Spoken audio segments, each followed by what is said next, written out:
is the beginning of the diagram that I've made to sort of think about how consideration works. I probably should have just given you a break, shouldn't I? Let's just go through this and then we'll have a quick break. Okay, so we start with our question. When we've got contract questions that involve whether or not there's consideration, we start with this question. Not is there consideration, but is there legally sufficient consideration? So again, you'll remember that if we have a deed, we can just forget about it and move on. A deed is going to work for us for the reasons that we've discussed about it demonstrating intention. It's misleading, I've decided, in the way I've drawn that diagram up, because if you are looking for consideration and you can't find it, then you might seek to see if you can raise a promissory estoppel argument. You would not look at your client's situation and say, oh, there'll be a promissory estoppel there, let's not worry about consideration. Okay, because only a court is going to decide if it's there or not, and if you have, it's also you'll learn a lot more about this in equity, but equity will not assist a volunteer. You need to come to equity with clean hands. And so these are maxims, you will learn the maxims, but effectively that means that you can't just rely on somebody else not understanding what the law is or how it works and just expect to be looked after.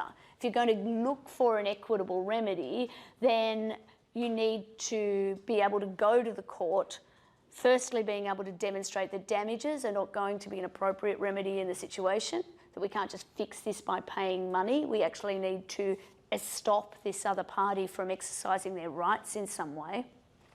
But also we need to come with clean hands. We need to have not set this up. So even though this is true, when you're actually doing your decision tree, you'd really only come back to the promissory estoppel argument if you can't find consideration anywhere else. So we spoke last week about the bargain requirement and the benefit and detriment requirement. A number of people did the Bert and Belinda exercise this morning.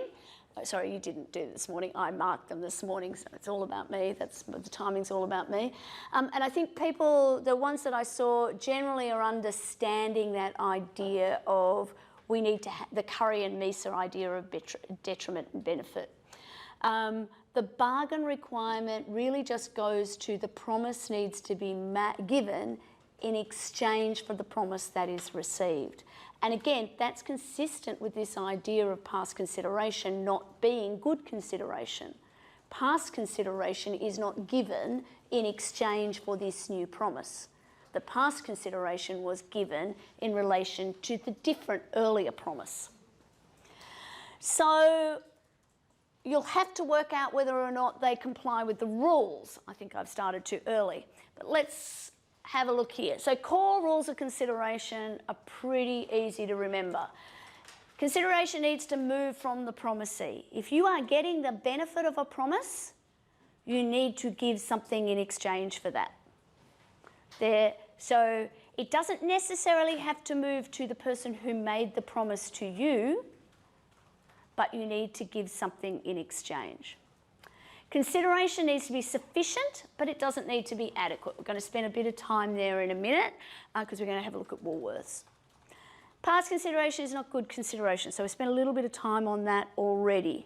But again, I think thinking about it as simply as it's part of the rule is consideration must be given in exchange for the promise that I've received. So if this is a new promise, I can't use my old consideration for that.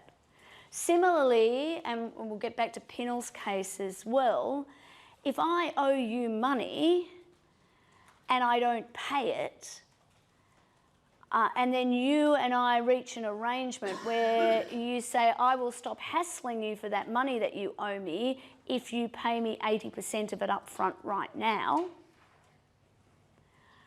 I can't use paying money that I already owe you as consideration for your promise to stop hassling me for the balance of the funds.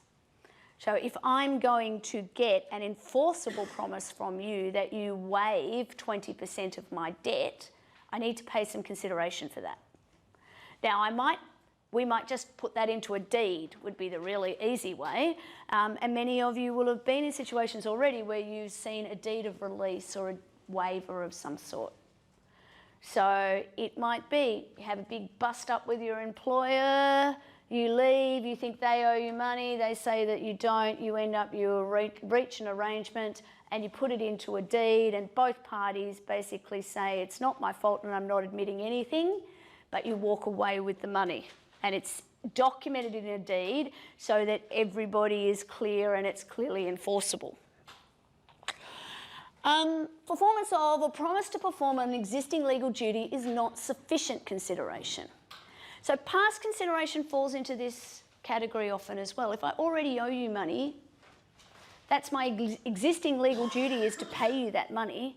It can't be consideration for a new promise. But the case is it comes up in other ways too. So one of the cases involves somebody who has been subpoenaed to give evidence in a court. They say they won't go unless they get paid some money. A promise to pay them is made, they turn up, they give the evidence, they ask for the money, it's not given to them, so they sue for the money, and the court says, you had a subpoena, you had a legal obligation to go to court. So you had to go anyway. That's doing something that you're already obliged to do is not good consideration for a promise to pay you $100 or whatever it is.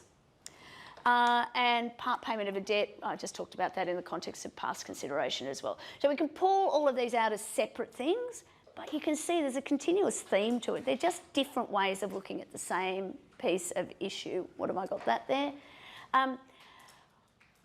So the point here is if you see consideration, there can be an exchange of promises.